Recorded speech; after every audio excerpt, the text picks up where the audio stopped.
कोणत्याही हिंदू मुलींनी मुसलमान मुलांसोबत लग्न करण्यापेक्षा अय्याशीचं साधन माझ्या हिंदू मुलींना जर बनवणार असेल, लोकांनी मेंटली डिस्टर्ब केलं. मी सुसाईड करायला पण गेलेली. अरे 2 लग्न केलेली आहेत, फक्त हिंदू मुलींना टार्गेट करतो. मला आता त्याच्याबरोबर राहायचं नाही. माझं जे रिलीजन होतं तेच फॉलो करायचं आहे. माझं पण नाव चेंज केलं. तुमचं नाव चेंज केलं? तुमचं नाव काय ठेवलं? जय महाराष्ट्र. मी शिवसैनिक. अत्यंत गंभीर असा विषय, लव जिहाद मुंबईमध्ये आणि महाराष्ट्रामध्ये होतो. प्लीज तुम्ही मला सांगा नेमकं काय झालं. घरातल्यांच्या अगेन्स्ट जाऊन मी 2011 मध्ये लग्न केलं. माझ्या घरातली ऍग्री नव्हती, तरी ह्या लोकांनी मला विश्वास दिला. घरात येऊन ह्याच्या घरातल्यांनी बोललं माझ्या घरातल्यांशी की आम्ही तुमच्या मुलीला चांगलं ठेवू, तिला काही त्रास असा होणार नाही, आम्ही तिचं लक्ष देऊ. पण माझ्या जिद्दीमुळे घरातल्यांनी ऍग्री केले. मला म्हटलं जाऊ दे, तुला असं वाटतं तू राहू शकते व्यवस्थित तर तू जा, पण आम्ही ह्याचे जबाबदार नाहीये. कारण की ते अगेन्स्ट होते की असं होतं काही मुलींबरोबर, काही लोक आहेत त्याचे सतवलेले गेलेले, म्हणून ती लोक नाही म्हणत होती. त्याच्यानंतर माझं लग्न झालं आणि हळूहळू याने एक्स्ट्रा मॅरिटल अफेअर ठेवलं. आणि ती मुलगी सुद्धा मराठी आहे. ती मुलगी सुद्धा मराठी आहे. म्हणजे तुम्हाला किती बच्चू आहे? 2 आहेत. 2 मुलं आहेत. आणि ज्याने आता परत त्या मराठी मुलीवर जे लग्न केलेलं आहे, 1 मुलगा आहे. तिला 1 मुलगा आहे. एक मुस्लिम कम्युनिटीचा मुलगा मुस्लिम कम्युनिटीमध्ये लग्न करत नाहीये, तो हिंदू मुलींना टार्गेट करतो, त्यांच्याबरोबर त्यांच्या पद्धतीने लग्न करतो आणि वरतून त्यांना त्यांचा धर्म स्वीकारण्यासाठी जबरदस्ती करतो. तुम्ही ते झालं नाही, तुम्ही ते केलं नाही. नाही, लग्न करताना त्यांच्यात असं असतं की कन्वर्ट झालं तर लग्न होतं. कन्वर्ट झालं ते लग्न होणार असं सांगितलं. बरं, मग तुम्ही कन्वर्ट झालात? हो, तेव्हा कन्वर्ट लागलं. हो, पण आता मी काही फॉलो करत नाही. मी कोणाच्या रिलीजनच्या अगेन्स्ट नाहीये. फक्त रिलीजनच्या अगेन्स्ट आम्ही पण नाही. मुस्लिम हे माझे मित्र आहेत, माझे बांधव आहेत, पण या कम्युनिटीच्या आडमध्ये राहून जर कोणी त्याचा बेनिफिट जर घेणार असेल की हिंदू मुलींना टार्गेट करून काही मुलं अय्याशीचं साधन माझ्या हिंदू मुलींना जर बनवणार असेल, म्हणजे तुम्ही लग्न करायचं, तुमच्या त्या मुस्लिम लॉज प्रमाणे तुम्ही लग्न करणार, त्यांना तुम्ही कन्वर्ट करणार, मुस्लिम होण्यासाठी तुम्ही त्यांना कन्वर्ट करणार. मुलांची नावं कशी ठेवली होती? मुलांची नावं काय? मुस्लिम नेमच आहे. मुस्लिम म्हणूनच ठेवलेली आहे.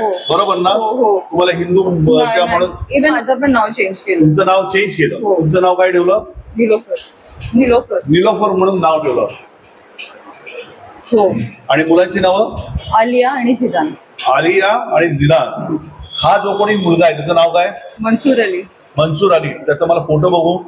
आणि त्यांनी पहिले लग्न केलं, हो, नाव चेंज केलं आणि आता त्याच्यावर हात नाही म्हणून सांगतो हिंदू आहे म्हणून तिला काही देणार. मी आता काही फॉलो नाही करत ना सांगितलं. हा तो मुलगा आहे, याचं नाव काय? मनसूर अली. मनसूर अली त्याचं नाव आहे. आणि हिंदू मुलींना हा जर टार्गेट करत असेल तर याचा बंदोबस्त मी करेन.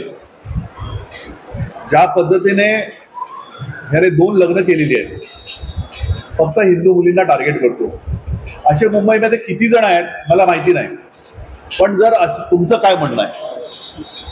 माझं हे म्हणणं आहे सर, मला आता त्याच्याबरोबर राहायचं नाही. माझं जे रिलीजन होतं तेच फॉलो करायचं आहे. आणि त्याने मला एक घर आणि माझ्या मुलांचा मेंटेनन्स द्यावा आणि माझं द्यावं. आणि मला याच्याशी काही मतलब नाही, ह्याला काही करू दे. तुम्ही तुमच्या मुलांची नावं चेंज केली का आता?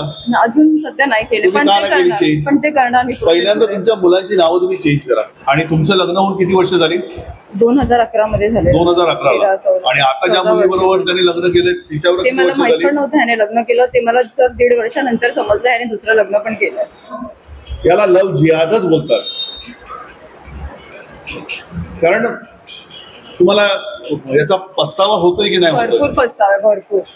आणि खास करून माझ्या हिंदू बहिणींना माझं सांगणं आहे, अजूनही वेळ गेलेली नाहीये. म्हणजे मग थोडं स्ट्रॉंगली मी बोलेन, कोणत्याही हिंदू मुलींनी मुसलमान मुलांसोबत लग्न करण्यापेक्षा घरात कुवारी म्हणून राहा. पण हिंदू मुलींनी जर मुसलमान मुलांबरोबर लग्न केलं तर पहिले 2 वर्ष तुमचे, त्याच्यानंतरचे मात्र तुम्हाला त्रास भोगावा लागणार. आणि तो तुम्ही भोगताय. या मुलाकडनं जे काय आपल्याला घेता येईल किंवा कायद्याच्या चौकटीत काय होईल मला माहिती नाही, पण याला मात्र मी अय्याशी करू देणार नाही. म्हणजे आपल्या हिंदू मुलींचं अशा पद्धतीने त्याने वाटोळं करावं आणि मुंबईमध्ये बिंदास सगळीकडे फिरावं हे तर चालणार नाही. नेमकं ताई तुमच्यासोबत काय काय झालं या 12 वर्षात? तुम्हाला जे काय भोगावं लागलं ते काय?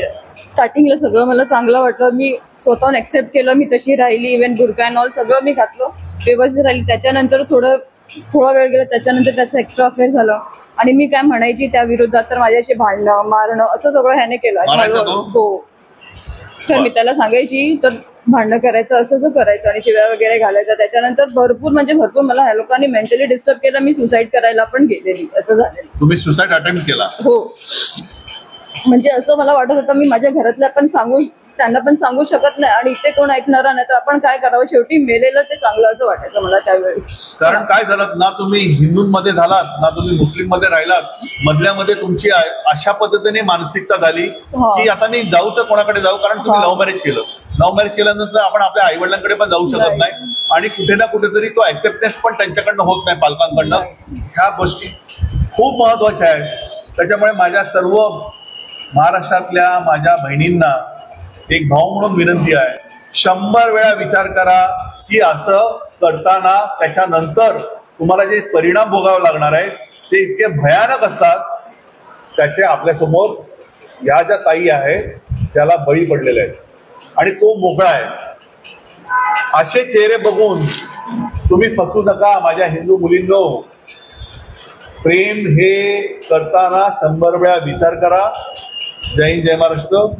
पुढे नेक्स्ट याच्यामध्ये मी त्याला समोर आणेन आणि त्यावेळी आपण त्याच्यावर चर्चा करू. थँक्यू.